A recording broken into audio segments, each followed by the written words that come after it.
kita, Dir, para menantu perempuan, kalian harus strong.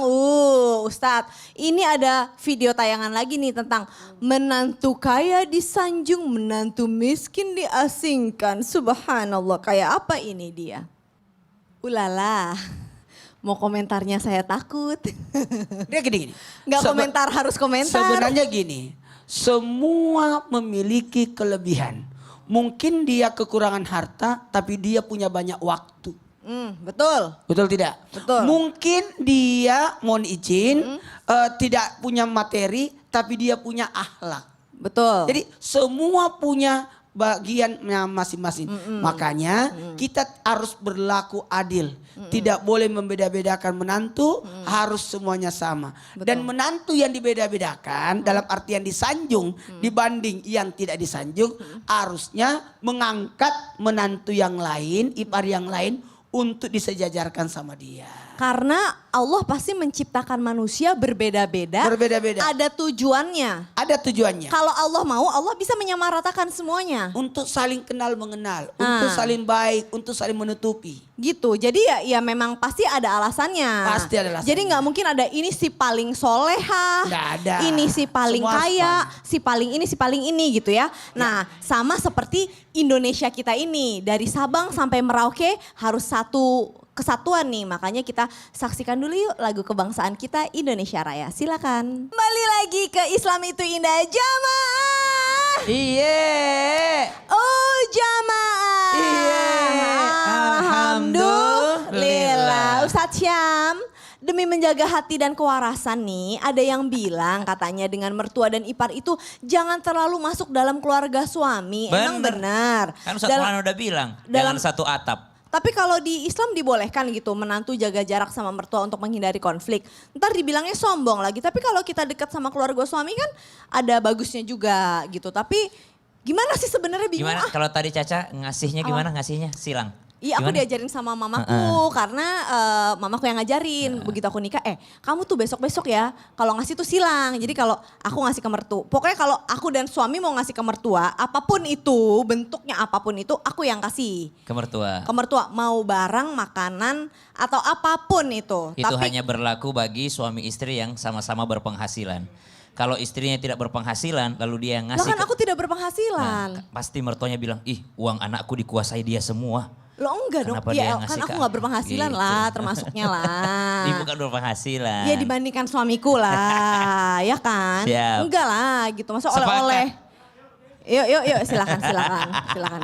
Terima kasih Kak Caca, tapi guruku Sasanada, Ustadz Maulana, para alim ulama, para jamaah yang dimuliakan Allah Subhanahu wa taala, jangan terlalu masuk dalam keluarga suami. Bener apa bener, Bu? Hati-hati juga bisa jadi sesat ini. Maksudnya apa? Kalau dikatakan jangan terlalu masuk dalam keluarga suami, kalau hubungannya syariat bagus. Contoh mana? Suami dan keluarganya lagi bagi-bagi warisan. Istri jangan ikut campur. Anda cuma menantu. Anda tidak boleh jadi setan di situ. Ada kadangkala kakak adik sudah berdamai. Oh iya kita ikut syariat Islam. Yang laki-laki dapat 2, perempuan dapat 1 semua. Ih, istrinya datang-datang. Masa kamu cuma dapat segini, adikmu segini. Kan kamu yang biayain rumah sakitnya mama waktu itu. Kan kamu ini, oh subhanallah. Ini jadi setan dalam pembagian warisan keluarga suaminya. Maka yang seperti ini jangan terlalu masuk. Bukan hubungan dengan Anda itu. Kemudian yang kedua, yang mana lagi yang dimaksud jangan terlalu masuk dalam keluarga suami. Yang tadi dibahas guru kita Ustadz Maulana. Kalau bisa jangan satu atap. Kalau bisa jangan sampai tinggal serumah karena setan itu selalu cari-cari kesempatan untuk menggoda sebuah keluarga. Masuk lewat istrinya tidak bisa masuk. Masuk lewat suaminya mental juga setannya. Masuk lewat anaknya mental juga. Masuk lewat mertuanya, subhanallah. Maka terjadilah konflik keluarga karena setan sabar banget dalam menggoda manusia itu. Di mana bisa masuk di situ dia masuknya. Maka subhanallah, kalau yang dianggap jangan terlalu masuk ke dalam keluarga suami adalah tidak tinggal satu atap, maka ini sesuai dengan syariat. Yang ketiga, kalau yang dianggap jangan terlalu dalam masuk ke dalam keluarga suami demi kewarasan, boleh nggak? Boleh. Maksudnya apa? Saya kalau berada di sana subhanallah saya belum bisa memberikan kebaikan, justru saya memberi keburukan, ini boleh. Kata Imam Al-Ghazali ada satu ibadah, ya Imam Al-Ghazali rahimahullah beliau sampaikan ada satu ibadah yang sangat-sangat bagus diamalkan di zaman sekarang ini. Apa itu? Namanya beruzlah, menyendiri, nggak terlalu banyak bergaul. Nah kalau mau mengamalkan ini boleh, tapi syaratnya kata Imam Al-Ghazali jangan pernah menghindar lalu mengatakan saya menghindari keburukan orang, tapi katakanlah saya menghindar supaya orang lain terhindar dari keburukan saya. Kan kadangkala ada perasaan begitu dalam hati tuh. Kenapa tidak berkumpul sama keluarga suami? Kenapa kau tidak datang acara keluarga suami? Ah malas pada gibah semua. Ini tidak baik ini.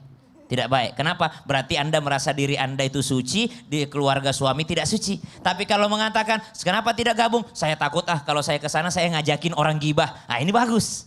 Karena saya yang nggak baik. Sayanya yang nggak baik. Bukan kamu yang nggak baik. Ini masalah hati. Zaman sekarang kita ngelihat orang nggak baik. Betul. Kitanya yang baik, subhanallah. Namanya ilmu tasawuf. Baik, jazakallah khair, Ustadz Syam. Kasih tepuk Sama-sama. tangan dong Bu.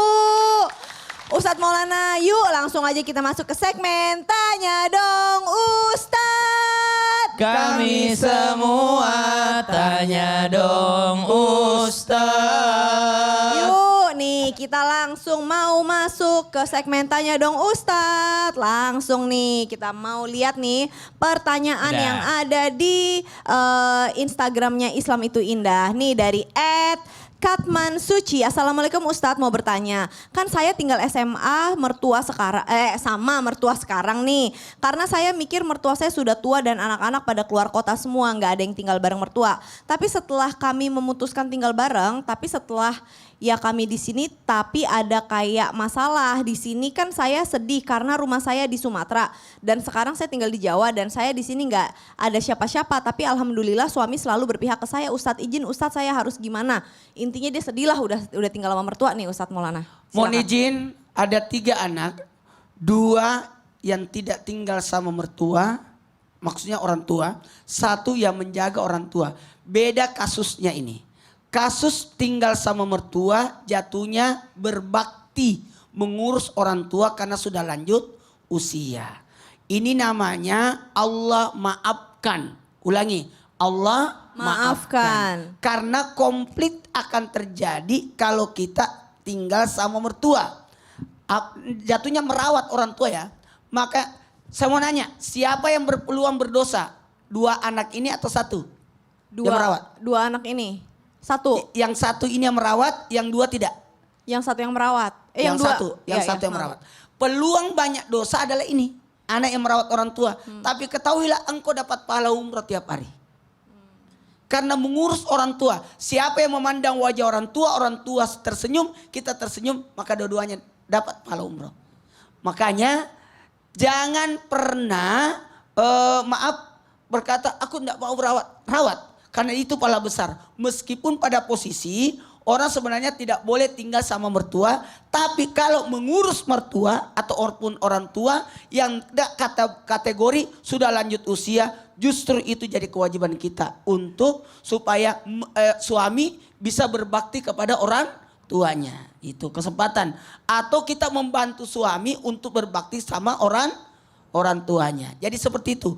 Jadi hukumnya justru wajib. Karena tidak ada lagi. Kalau bukan kita siapa yang mengurus? Ya maaf ya, harus mandiin lah, harus ngerawat, harus minum, kasih obat dan sebagainya. Jadi ini pahala yang besar. Karena emang gak mudah yang ngerawat orang tua ya. Gak mudah. Apalagi orang tua tuh semakin sensitif. Iya, kalaupun dia bertengkar ataupun marah orang tuanya sama dia, Allah maafkan. Baik, yuk. Yang berikutnya ya, terima kasih Ustadz Maulana. Yang berikutnya dari @nini_rahma55. Assalamualaikum Ustazah Nada. Gimana menghadapi suami yang semua apa-apa hidupnya diatur ibunya alias mertua saya. Saya udah bilang suami kita harus mandiri. Jadi kalau ada salah sedikit saya langsung dimarahin mertua. Padahal masalah kecil, bahkan sampai mertua ngancem bilang kalau nggak bisa ngurus mending pisah aja.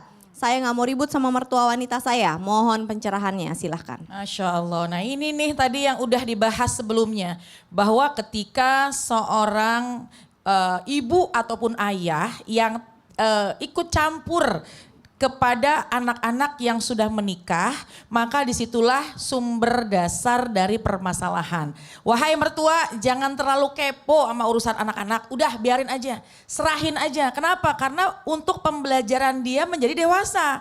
Karena hakikatnya ketika seorang laki-laki sudah menikah, dia sebagai kepala keluarga. Dia sebagai kepala rumah tangga yang dimana dia harus ditekankan peranannya dalam mengatur dan memutuskan segala hal dalam keadaan sendiri, kebijakan sendiri. Namun melibatkan istri untuk berdiskusi. Kenapa? Karena mohon maaf nih, mantu perempuan itu suka jadi sensitif. Kan saya sudah jadi istrinya, kenapa saya nggak didengar ucapannya? Kenapa saya nggak diminta sarannya? Padahal ketika menikah, hakikatnya menjalani kehidupan rumah tangga yang baru, mahligai rumah tangga yang baru, yaitu suami dengan istri. Wahai mertua, kurangin ya keponya. Wahai mertua, kurangin ya keponya sama anak-anak ya. Kalau ditanya baru kita memberikan masukan. Subhanallah. Gitu. Jadi mertua juga harus tahu hakikatnya anak itu adalah milik Allah ya. Betul. Kalau udah menikah lillahi ta'ala udah biarkan Iya. saja. Saya sebenarnya kenapa? agak takut. Kenapa? Kalau nanti punya menantu, kayaknya saya yang paling kepo deh. Subhanallah. Itu dia ya. Baiklah jamaah Islam itu indah. Terima kasih Ustazah Nada. Sama-sama. Habis ini kita masih akan lanjut dengan tema kita. Dear para menantu perempuan, kalian harus strong. Jadi jangan kemana-mana, tetap di Islam itu indah. Jamaah. Yeay!